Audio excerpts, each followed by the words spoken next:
हिंदी की तैयारी के लिए चैनल को सब्सक्राइब करें और नई वीडियोज़ की जानकारी भी आपको मिलती रहे, इसके लिए घंटी भी दबाएं। जल में उत्पत्ति जल में बास, जल में नलिनी तोर निवास, जल में कुंभ कुंभ में जल है, भीतर बाहर पानी, फूटा कुंभ जल जल ही समाना, ये तत् कहो ज्ञानी। नमस्कार दोस्तों, स्वागत है आपका एक बार फिर से हिंदी साहित्य इतिहास की जो टेस्ट सीरीज चल रही है उसके भाग 18 में। मैं हूं आपका साथी आदि गणेश। चलिए प्रश्नों की शुरुआत करते हैं। और साहित्य इतिहास के हमने आज ये 18वीं सीरीज है। 17 सीरीज में काफ़ी सारे प्रश्न संकलित कर लिए हैं और परीक्षा तक ये सीरीज निरंतर चलती रहेगी। कुछ हल्के फुल्के, कुछ स्तरीय प्रश्न, सारे प्रश्न समाहित करेंगे, क्योंकि प्रश्न वैसे देखा जाए तो कोई भी हल्का नहीं होता है। वो पाठों के हिसाब से पूछा जा सकता है, सीधा न पूछकर क्रम में पूछा जा सकता है किसकी कौन सी किसकी रचना है। तो कोई भी प्रश्न हल्का नहीं होता, सभी वैसे तो महत्वपूर्ण ही होती हैं। चलिए शुरुआत करते हैं।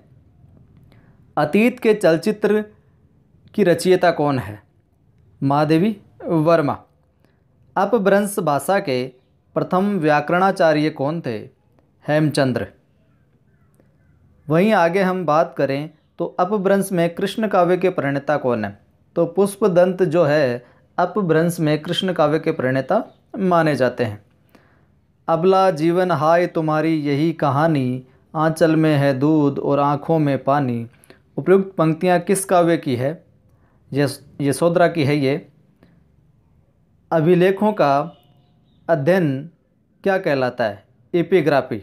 अभिलेखों का जो अध्ययन किया जाता है वो एपिग्राफी कहलाता है। अमिये हलाहल मद भरे, श्वेत श्याम रत्नार, जियत मरत झुकी झुकी परत, जहीं चितवत एक बार। प्रस्तुत पंक्ति की रचयिता कौन है? रसलीन। अमीर खुसरो ने किसके विकास में अग्रणी भूमिका निभाई? खड़ी बोली के विकास में।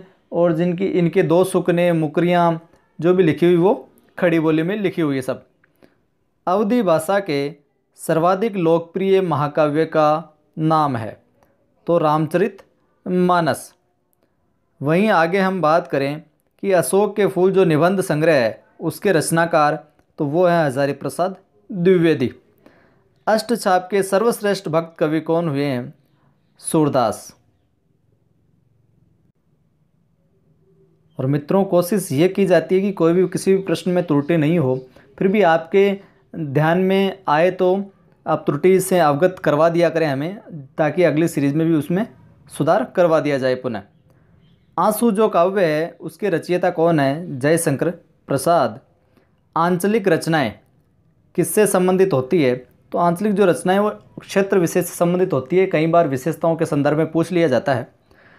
आचार्य रामचंद्र शुक्ल ने त्रिवेणी में किन तीन महाकवियों की समीक्षाएं प्रस्तुत की? सूर, तुलसी और जायसी। इन तीनों की जो रचनाएं हैं उनको समीक्षाओं के रूप में प्रस्तुत किया था। इनको त्रिवेणी के रूप में भी शामिल करते हैं ये। आत्मजयी के रचयिता कौन है? कुंवर नारायण। आत्मनिर्भरता, आत्मनिर्भरता जो निबंध है उसके रचनाकार हैं बालकृष्ण भट्ट। एक नार पिया को भानी, तन वाको सगरा जो पानी। ये पंक्ति किस भाषा की है? ब्रज भाषा की। पूछी गई है एक बार पहले। एक भारतीय आत्मा किसे कहा जाता है? माखनलाल चतुर्वेदी को। अध्यायों में भी है ये हमारे। आगे देखते हैं 18 नंबर प्रश्न। कट कटान कपि कुंजर भारी, दुहु भुजदंड तमकी महिमारी, डोलत धरनी सभापद, खसे चले बाजी भय मारुत ग्रसे। प्रस्तुत पंक्तियों की रचयिता कौन है? तुलसीदास। अब आपको ऐसे भी ध्यान में नहीं आए तो यहाँ पर मारुत शब्द आया है, तो इससे आप थोड़ा अंदाज़ा लगा के, थोड़ा पकड़ के शब्द के अर्थ को निकाल के आप प्रश्न का उत्तर भी कर सकते हैं। इस प्रकार भी कठिन काव्य का प्रेत किस कवि को कहा जाता है? केशव दास को। और किसने कहा यह आप बताइएगा, पहले बता चुके हैं वैसे ये भी। कथा सम्राट किसे कहा जाता है? प्रेमचंद को। कवि कालिदास की जो अभिज्ञान शाकुंतलम है उसका हिंदी अनुवाद किसने किया था? राजा लक्ष्मण सिंह ने। और किस नाम से किया था ये हिंदी साहित्य के इतिहास में भी बताया जा चुका है आपको। कस्तूरी कुंडल बसे किसकी आत्मकथा है? तो मैत्रेयी पुष्पा की है कस्तूरी कुंडल बसे। कादंबरी के लेखक कौन है? बाणभट्ट। कामायनी किस प्रकार का ग्रंथ है? कामायनी एक महाकाव्य है। किस इतिहासकार ने सर्वप्रथम रीतिकालीन कवियों के सर्वाधिक परिचयात्मक विवरण दिए हैं? तो वो है मिस्र बंधुओं ने। किस छायावादी कवि ने संवाद शैली का सर्वाधिक उपयोग किया? तो संवाद शैली के अंदर ज़्यादातर सृजन है जो जयशंकर प्रसाद ने किया है। वहीं आगे हम बात करें 27 नंबर प्रश्न की, तो रामधारी सिंह दिनकर को किस रचना के लिए ज्ञानपीठ पुरस्कार मिला था? उर्वशी के लिए मिला था। और सारे हमने एक दिन बताए हुए थे सभी ज्ञानपीठ पुरस्कार किसको, कब हुआ, किस रचना पे मिला था। रीतिकाल का वह कौन सा कवि है जो अपनी मात्र एक कृति से हिंदी साहित्य में अमर हो गया? बिहारी है वो। ले चल मुझे भुलावा देकर मेरे नाविक धीरे धीरे, इस पंक्ति के रचयिता कौन है? जयशंकर प्रसाद। लोग है लागी कवित बनावत, मोहि तो मेरे कवित बनावत, इस पंक्ति के रचयिता हैं घनानंद।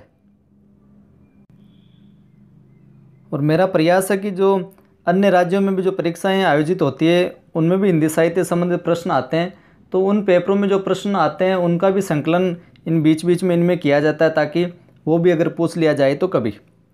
वही मनुष्य है जो मनुष्य के लिए मरे के रचयिता कौन है? मैथिली शरण गुप्त। शिवशंभु के चिट्टे से संबंधित रचनाकार कौन है इससे? तो बालमुकुंद गुप्तकृत। संसद से सड़क तक जो काव्य है उसके रचनाकार कौन है?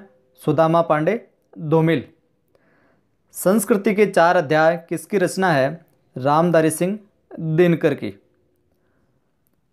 सखी वे मुझसे कहकर जाते, इन पंक्तियों के रचयिता कौन है? मैथिली शरण गुप्त। सर्वप्रथम किस आलोचक ने अपने किस ग्रंथ में देव बड़े हैं कि बिहारी, इस विवाद को जन्म दिया था? तो मिस्र बंधु थे हिंदी नवरत्न में। तो शुक्रिया दोस्तों, ये थे कुछ विशेष हिंदी साहित्य इतिहास के प्रश्न। अच्छा लगे तो लाइक करें, कमेंट करें और ज़्यादा से ज़्यादा शेयर किया करें।